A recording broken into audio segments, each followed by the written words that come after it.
How Republicans are planning to fight the COVID vaccine mandates. While polls indicate a majority of Americans support vaccine mandates, conservatives are attacking such public health efforts and potentially undermining confidence in long-running vaccine requirements.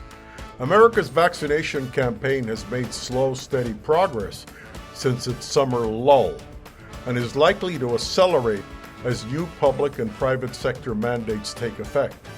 At the same time, right-wing political and media figures who have already held back the country's pandemic response are finding more ways to fight in the COVID war. And I'm going to be letting you know the latest on what Republicans have decided to do to fight the COVID mandates so the country will not achieve the level of herd immunity that it is striving for. Welcome to the USA One podcast, the program where I and my two sidekicks share the most interesting notes of the day from social media, radio, newspapers, and other publications that we know you don't have time to follow.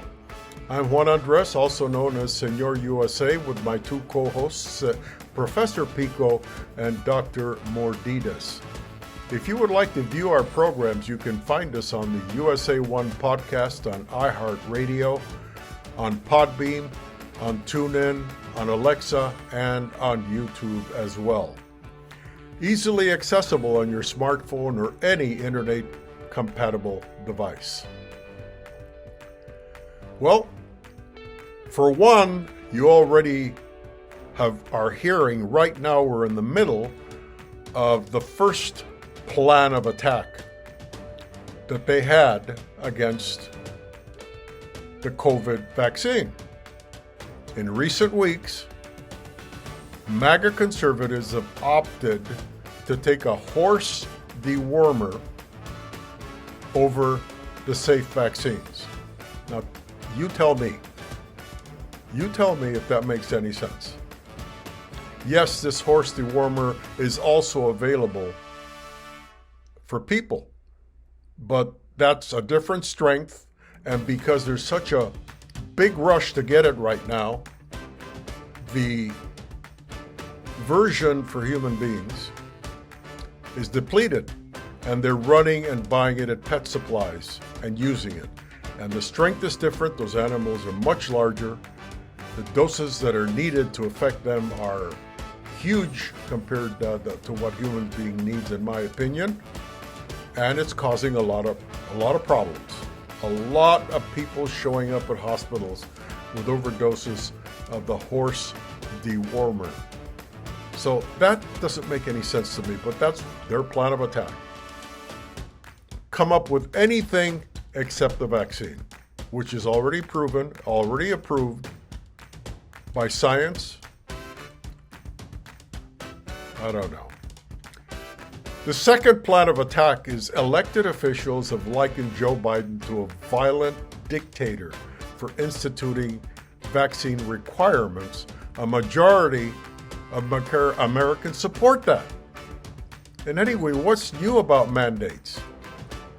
When you send your kid to school, they have to be vaccinated or they don't accept them in the school. You have to bring proof of vaccination. Vaccine mandates are part of the fiber of American life. Why are they picking on this one vaccine? And why are you paying attention to them? You send your kid to school, and if they have to have a vaccine, you run to your provider and get the vaccines and get them checked into the school. But you're making a big fuss over the COVID vaccine, which has gone through the same rigorous approval and the same situation that the vaccine that you've just put your child through, and you're willing to take a risk with your child so he won't get sick, and you're not willing to do it for yourself, and putting everyone else at risk. Because if you catch COVID and don't know about it, you're asymptomatic, you'll end up infecting other people. That's what I don't understand. But that's what conservatives are picking. It only makes sense if you're doing this for political gain, not in the best interest of the nation and its people. The politicians are not doctors. Number 3, Fox News has devoted their time, and particularly Tucker Carlson, to talk about what may or may not likely have happened to Nicki Minaj's cousin's friend. According to Nicki, her cousin's friend in Trinidad became impotent after taking his vaccine. Now, this is irresponsible to me. First of all, it's Trinidad, it's not the United States. How do you even know that the vaccines that they're using there are Pfizer's or Moderna's or Johnson & Johnson? The Chinese produce a vaccine. The Russians produce a vaccine. I think that India is producing a vaccine. How do you know which vaccine ended up in Trinidad? You see the irresponsibility here? We have supposedly people who are professional communicators that are supposed to be doing their due diligence and giving the American people the correct information so they can make the right choices, whatever they may be. I don't have a problem with that. You don't want to get vaccinated, don't get vaccinated. But don't decide to not get vaccinated on misinformation or on lies. Because it's either misinformation or it's a lie. If you knew that that was incorrect and you put it on the air anyway, you're a liar. And at worst, you didn't do your job. You're making millions of dollars and you have all these producers surrounding you and you don't take the time to find out what vaccine they may have used. So you go ahead and you tell everyone here in the United States about that when it may not even apply to what's happening here? I don't know. Wait a minute, Juan Andres. This is Dr. Mordida sticking my nose in. Nicki Minaj's cousin has a friend in Trinidad. That things are working because he got vaccinated, so it's just sitting there and nothing's happening? Well, listen, that won't scare any Chicano, including a crocodile like me. I mean, we don't want that to happen to us. We love Latinos, love big families, and it's why we're the largest minority group in the country. Don't you think it'd be a good idea for the 3 of us to fly down to Trinidad and check this out? Before we say anything on the program, we need to check it out, Juan Andres. We could fly down there for a couple of weeks and, take it easy, go to the beach. Maybe there's a lake or a river where I can live, for a little while and see what's going on. Doctor, and when you get down there, do you plan on proceeding? And how is it that you're going to proceed? Giving Nicki Minaj's cousin's friend a physical exam? And how would you convince him to donate to a sperm bank so they can run tests on it? Huh? Have you thought of this, or are you just talking silly? I think it's best to take Nicki Minaj's word. And anyway, I got vaccinated and I haven't had any problems. All my brother-in-laws have got vaccinated and none of their wives have complained. And trust me, in a Latino family, that would be top news. It would spread within the family in hours. They'd be on the telephone talking to one another. The word would spread as if, and not only that, Latino mother-in-laws don't wait too long. If things aren't working, they're complaining. They want grandchildren. Why do you think that works so well? We have big families. We have the mother-in-laws and the father-in-laws screaming that they want grandchildren, and they don't let up until they get them. So let's get back to the story. I don't think it has anything to do with nothing working, or something would have happened here in the United States. We're talking about Trinidad. If the vaccine wouldn't have worked, don't you think the word would have spread like wildfire throughout the United States? The first time somebody gets up in the morning and looks down there and goes, oh my God, what's happened? It's not the way it used to be.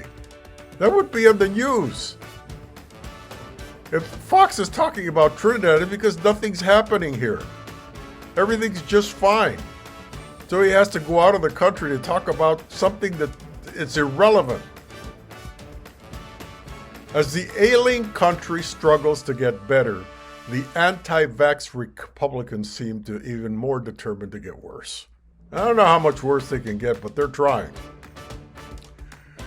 Just how much worse could they get? Well, is it possible their attacks on common sense and the societal good could get more weird?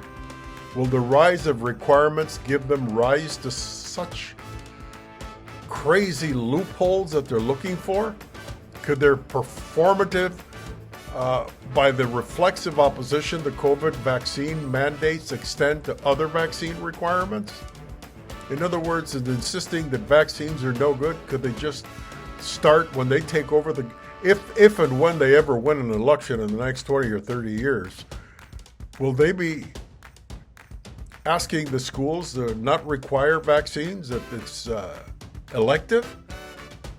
And would that be in the best interest of our children? We better think about who we want running our country and where these weird ideas are coming from. Because those kids are already in school and they're vaccinated. And there's a new group coming in TK and Kinder every year, and they have to start getting vaccinated. And if all of a sudden you have all this group of kids that are vaccinated and some that aren't vaccinated, it's going to be crazy. So far, there hasn't, or seemed not to have been, a new popular movement against the polio or measles vaccines, even though it would not surprise me if something ridiculous as that would happen to come up in their vocabulary. Vaccine mandates have been part of the American life for decades. Why make an issue of the COVID mandate, if not for just political gain? That's all. And the sad thing is, this is serious. There's people dying of COVID. So you're putting your political objectives above human life in many cases, just because you didn't find out about it, but they heard you on TV and they went and followed you, but it happened in Oshkosh somewhere, and you didn't hear about it, and you don't feel responsible? Oh my God, that's dangerous. The sweeping manner in which prominent Republicans have denounced the new White House plan to combat the pandemic has led to concerns about opposition to other existing and future vaccine requirements. The 20th century was a century of incredible progress against leading killers, and much of that progress was because of vaccinations, said the dean of the Brown University School of Public Health in a recent interview. If we turn our back on vaccines at this moment, where vaccines are really having a great scientific progress, I think that would be tragic, and it would be a cause of a lot of unnecessary suffering and deaths, particularly among children, said the dean. As a Post noted that while the right was freaking out over Biden's COVID-specific public health precautions, for a while now, some prominent GOP figures, including House Minority Leader Kevin McCarthy and some of his top allies, have made statements recently that imply more general opposition to public health mandates. Well, there has been no immediate indication that McCarthy has plans to include the mumps vaccine in their pitched battle against Biden. Their irresponsible political rhetoric around the vaccines has public health officials worried that it is only a matter of time before other vaccines are swept up in the war against the COVID vaccine, whether intentional or not. Juan Andres, we all have to be very careful. There was a recent case I was reading in China a few days ago that a human being was infected with the bird flu. As you know, I'm a bird, a toucan, and I know the bird flu. Thank goodness that our government has a supply of vaccine for the H5N1 bird flu. And It could get distributed very quickly if there was an outbreak that started spreading person to person. And it could distribute it quickly if there was an outbreak that started spreading person to person. Imagine if we had politicians convincing the citizenry not to get the bird flu vaccine.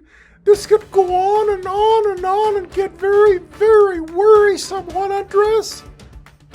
Yes, that would be a problem. I think and hope that our leaders reevaluate and pick their differences in such a way that it does not put human health at risk.